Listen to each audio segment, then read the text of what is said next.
Assalamualaikum warahmatullahi wabarakatuh. Selamat datang di channel Malam Horor.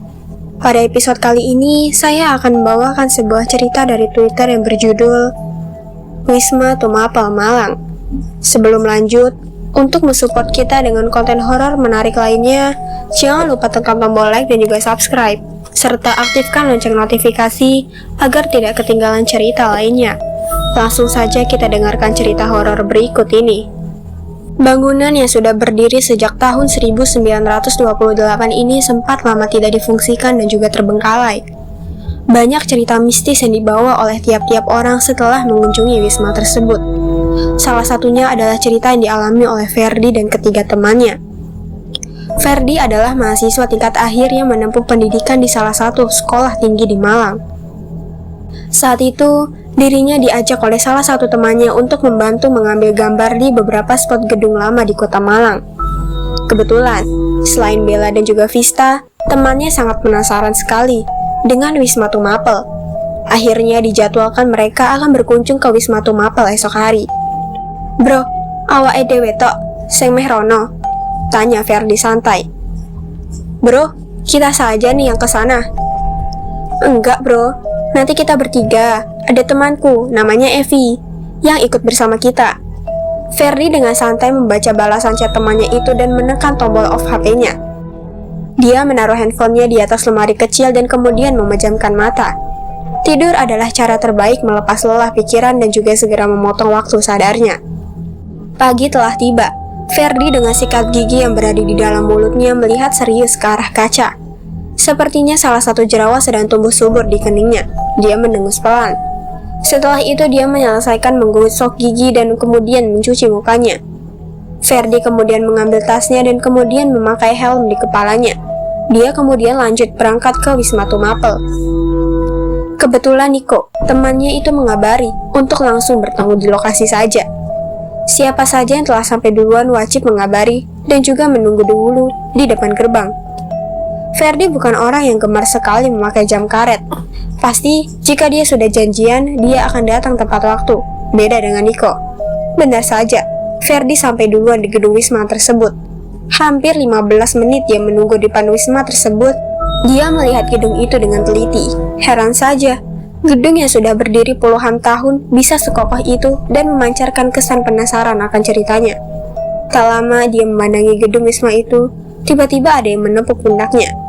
Ferdi terkejut, lantaran dirinya masih fokus dan tenggelam akan kesan vintage bangunan Wisma Tumapel yang masih hidup dari dulu sampai sekarang. Nampak berdiri perempuan cantik yang memakai baju dress ala-ala zaman dahulu tepat di belakangnya.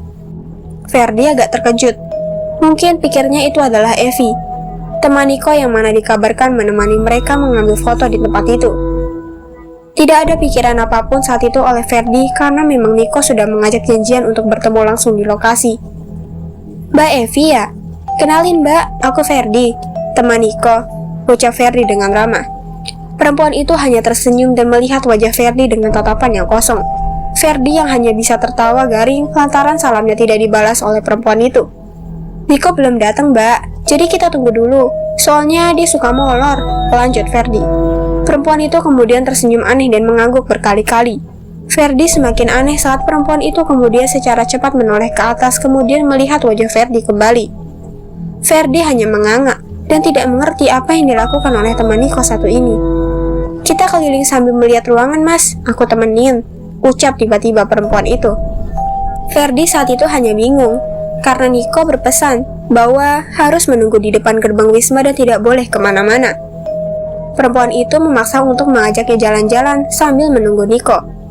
Karena Ferdi juga penasaran dengan gedung wisma tersebut, akhirnya Ferdi mengiyakan ajakan perempuan tersebut. Ferdi dan perempuan itu masuk. Awalnya tidak ada pikiran selain isi bangunan yang begitu bagus saat dilihatnya. Namun hal aneh kemudian muncul saat perempuan itu berjalan cepat menaiki tangga.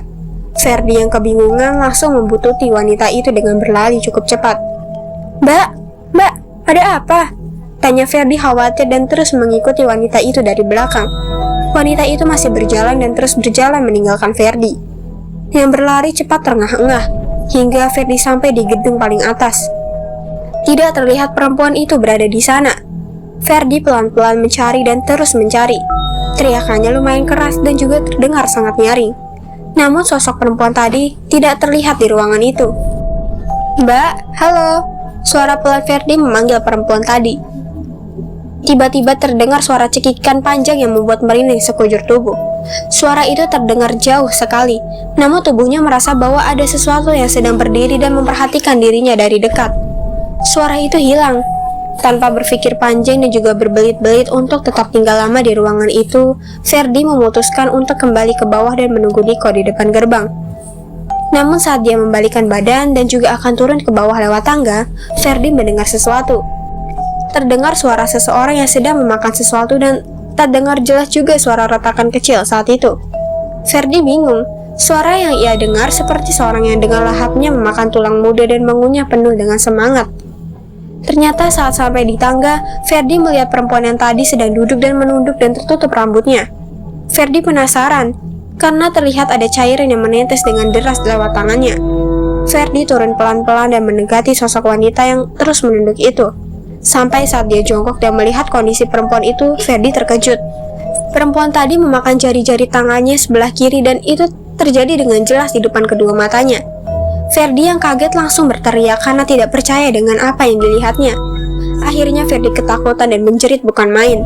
Dia dengan cepat turun tangga dan berlari ke arah pintu keluar. Hingga saat sampai di gerbang terlihat Niko yang terkejut oleh kemunculan Ferdi dari dalam gedung wisma tersebut. Niko dengan heran melihat Ferdi yang raut wajahnya ketakutan.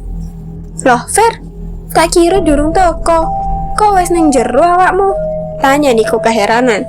"Loh Fer, aku kira belum datang. Kok kamu sudah di dalam?" Ferdi yang melihat keberadaan Niko saat itu cukup lega dan juga senang, lantaran sudah ada temannya yang memberikan perasaan aman. Ferdi dengan nafas yang tidak beraturan menepuk pundak Niko dengan sangat keras. "Aduh beh, koncomu sing jenenge Evi iku medeni tibane. Kok iso duwe konco ngono kuwi?" ucap Ferdi dengan raut sedikit emosi. "Temanmu yang namanya Evi itu hantu ternyata. Kok bisa kamu punya teman kayak gitu kok?" Niko yang saat itu keheranan dengan ucapan Ferdi hanya bisa menunggu Ferdi dalam keadaan tenang dulu dan mendengarkan lagi apa yang sebenarnya terjadi. Beberapa menit kemudian datang seorang wanita membawa minuman dingin dan cilok di tangannya. Niko dengan santai memperkenalkan wanita tersebut kepada Ferdi. "Iki Evi Fer, koncoku sing tak ceritani bengi." "Jal, sopo sing mbok critakno mau? Wong Evi budal karo aku kok," jelas Niko. "Ini Evi Fer, temanku yang aku ceritakan tadi malam. Coba, siapa yang kamu ceritakan tadi?" "Orang Evi berangkat sama aku tadi." Kemudian Ferdi yang sudah mulai tenang menceritakan kejadian yang dialaminya tadi. Niko yang terkejut kemudian mengurungkan niat untuk masuk ke dalam gedung. Mereka bertiga kemudian mencari alternatif tempat lain yang ramai dan juga bagus untuk dijadikan tempat foto selanjutnya. Begitulah cerita dari Ferdi yang pernah mengalami kejadian mengerikan di Wisma Tumapel. Ada juga kisah lainnya di mana dulu tempat ini pernah jadi lokasi uji nyali dunia lain. Interaksi yang terjadi di tempat itu sungguh-sungguh besar sekali. Ya, itulah cerita dari Wisma Tumapel Malang. Semoga teman-teman semua bisa mengambil pelajaran dari kisah ini. Untuk teman-teman yang baru bergabung, jangan lupa support channel ini dengan like, komen, dan juga subscribe. Nantikan kisah horor berikutnya. Sampai jumpa. Wassalamualaikum warahmatullahi wabarakatuh.